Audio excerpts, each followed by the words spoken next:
ময়নাগুড়িতে motorcycle চুরি এবং গাড়ির ব্যাটারি চুরির ঘটনায় মোটরসাইকেল এবং স্কুটি সহ উদ্ধার দুটি গাড়ির ব্যাটারি, গ্রেপ্তার 2। গত 20 জানুয়ারি হেলাপাকড়ি থেকে একটি মোটরসাইকেল চুরি যায়। চুরি যাওয়া মোটরসাইকেলের মালিক এ ব্যাপারে ময়নাগুড়ি থানায় একটি অভিযোগ দায়ের করে। সেই সঙ্গে গত 24 জানুয়ারি ময়নাগুড়ি ঝাঁঝাঙ্গি থেকে গাড়ির ব্যাটারি চুরি হয়, সে ব্যাপারেও ময়নাগুড়ি থানায় অভিযোগ জানানো হয়। এই দুটি কেস দায়ের হওয়ার পরে এই কেসে তদন্তকারী 2 পুলিশ অফিসার রবিবার ভোরে তদন্ত করতে গেলে চুরি যাওয়া মোটরসাইকেলটি উদ্ধার করে, সেই সঙ্গে একটি চুরি যাওয়া স্কুটি উদ্ধার করে ময়নাগুড়ি থানার পুলিশ।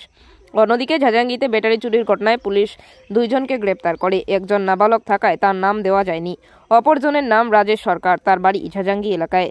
এই ঘটনার তদন্তে আরও কেউ জড়িত আছে কিনা তা পুলিশ তদন্ত করে দেখছে। এই বিষয়ে ময়নাগুড়ি থানার আইসি সুবল ঘোষ কি জানালেন শুনে নেওয়া যাক। কতগুলো গাড়ি এবং কজনকে গ্রেপ্তার করেছেন চুরির ঘটনায়? আমাদের গত 20 তারিখে একটি কমপ্লেন হয় যে একটি মোটরসাইকেল চুরি হয়েছে হেলাপাকড়ি থেকে। একটি মোটরসাইকেল চুরি হয়, সেটার উপরে একটি কেস হয় এবং তার সঙ্গে আবার গত 24 তারিখেই একটি ঝাঁঝাঙ্গি থেকে ব্যাটারি চুরির একটি কমপ্লেন হয়।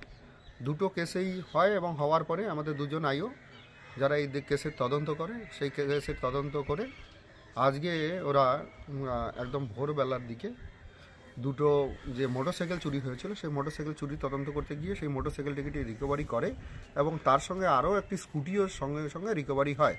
আর ঝাঁঝাঙ্গিতে যে ব্যাটারি চুরি হয় সেই ব্যাটারি চুরিগুলো আমাদের আইও দুটো ব্যাটারি রিকভারি করে।